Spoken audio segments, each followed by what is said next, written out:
Alright guys, let's try this again. I just done a whole video and my phone decided not to record it. Alright, the thing was, do I think it's dangerous to kids? I think that it is because most interactions are with kids. My mom, them, I guess I should say that their parents had a house and it didn't have a roof. And they'd had troubles down there. Things had happened. Things had gone on. And there was some boys, going to stay the night. And they was going to catch this monster. So they're all playing in the back room. Everything as usual starts. The scratching on the house. The heavy breathing. The howl, Everything started. And the house at that point did not have a roof on it. The house had burnt. And all they had was the walls. Well, this creature thing, it crawled up on the side of the house, looked over the wall at them. They described it again as looking kind of like a mix between a bear and a dog, except for having more pointed ears more higher up onto the head.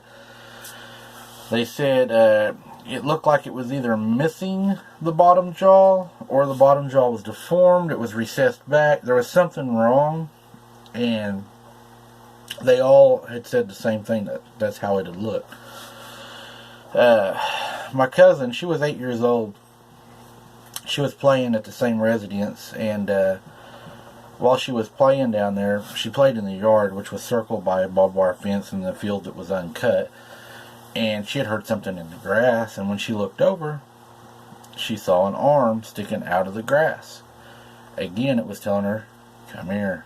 She said it had long fingernails. She described it as a dog's leg. Well, that goes back to what my grandma had seen on the front porch out on the sidewalk. So when you see two things in my profession and two people have seen pretty much the same thing, then you know that there's something to it. And I know what I've seen, and you put all of that together, and I know there's something there that's unique, I guess you could say, or doesn't belong. But that had happened to her, which 8 years old, it really terrified her. She ran in the house. She had a big fit.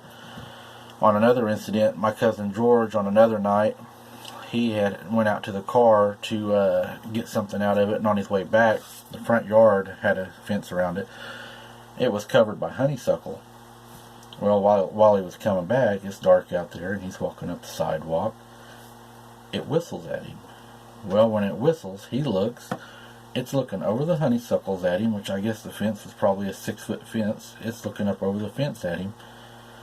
He runs, freaks out, dives into the front room. It laughed. An eerie, weird laugh. Well, all these right now are young kids at the time. We're talking 13, 14, George, and then his sister, which was 8. These are young kids. Another time, we were playing hide and go seek. I was actually playing, and I was hiding out behind Grandma's house. Out front, there's a large yard light, and at the back of the house was dark because the yard light was blocked out by the shade trees in the front of the house to the back. I was hiding behind Grandpa's small building. Well, while I was hiding behind it, I noticed that there was something hiding with me. I thought it was my cousin Carl because he was a bigger guy. This was a bigger thing. It was scrunched down. I was standing up until I looked and noticed, hey, I'm standing here and everybody else is at the base, which was the tree. I took off running. Again, it laughed, and it was a weird laugh. It's a laugh I can't describe it. It scared me. It just went all through me. It was just an eerie laugh. It was a laugh like I couldn't even explain.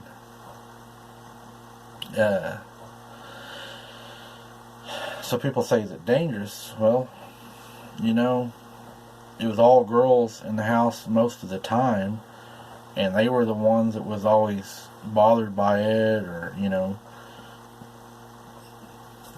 it messed around. I mean, one night, one of the girls woke up it was standing over her bed while they were sleeping, and she was sleeping beside her mom and her other sister. She wakes up and it's standing over the bed watching them sleep.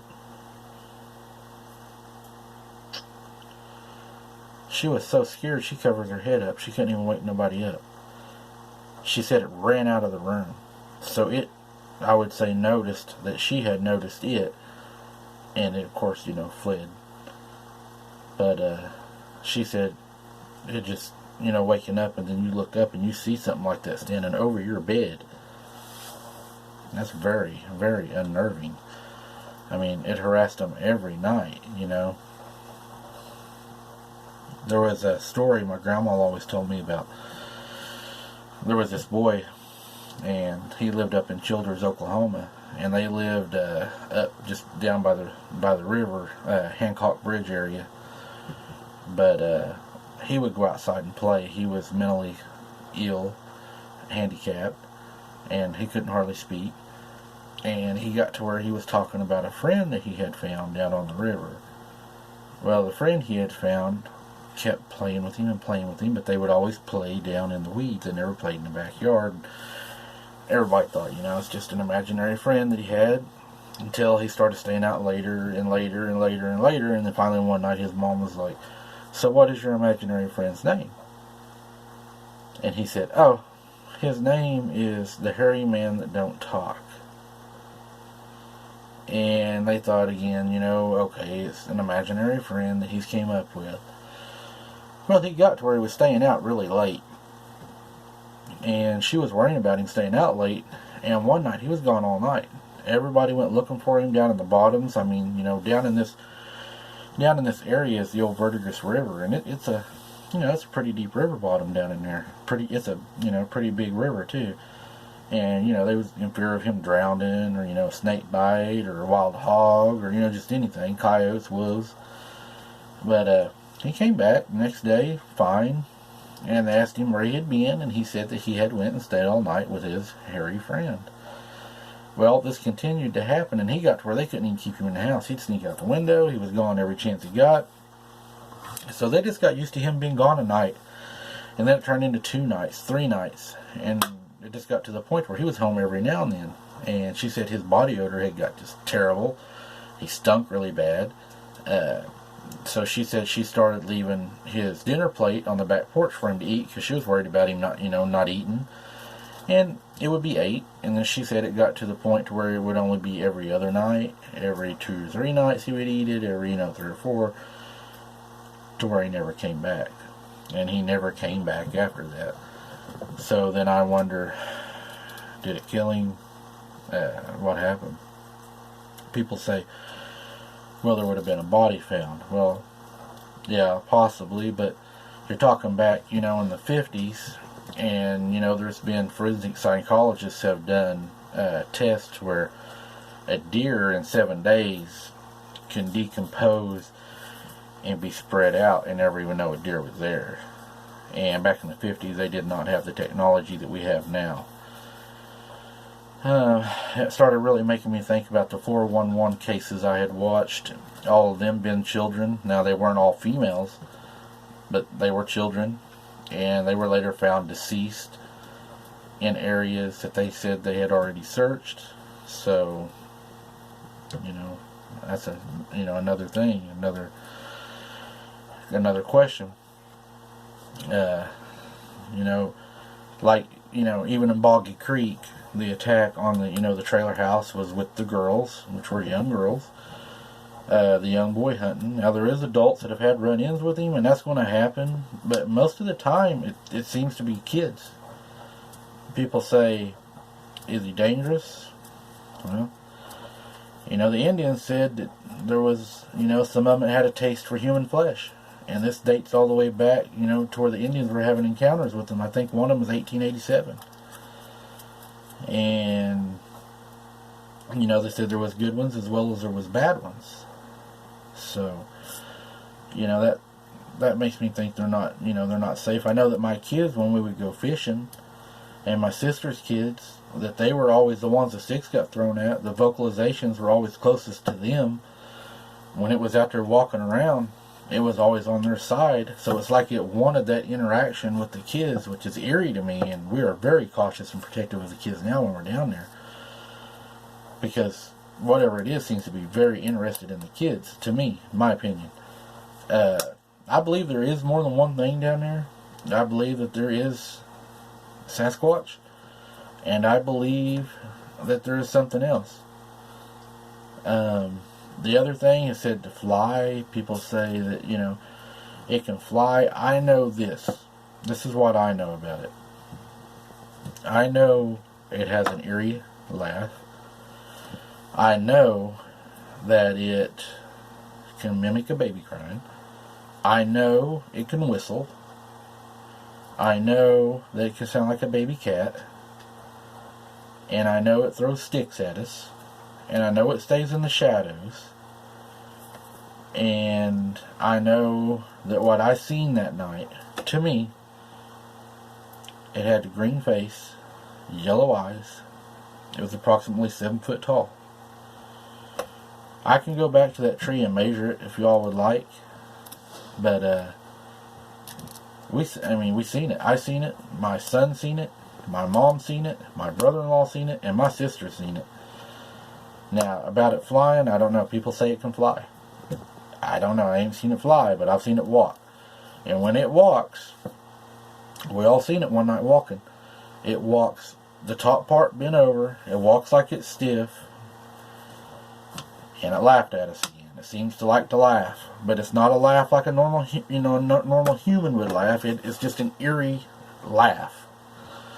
And I've experienced it at 2 locations.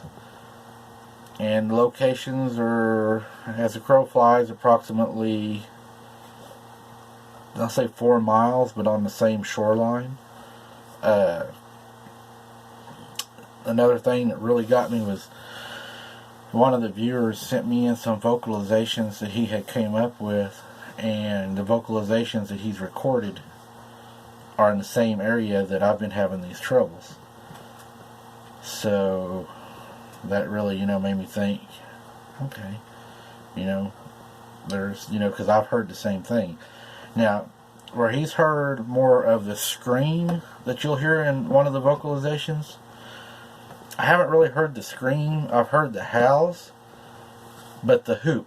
You'll hear a hoop in one of them. That is what hit home with me, because that's what I've heard the most, is the hoop. That hoop I've heard at my grandparents' house a lot. And the whistle I've heard it everywhere. The whistle is something that is just, we hear a lot. My cousin, he went out one night and he was not afraid of it. He was a big boy, take care of himself, and he went outside in the dark. He heard it one night, and up by the old mulberry tree, which was about probably 100 yards from the house, it screamed at him and scared him so bad that he'd ran in the house, that he'd never heard anything like that, and called everybody. And he never went back. That's the truth. He never went back and searched for it again. So, that was a pretty crazy night. Now, I have another story I'm going to put out.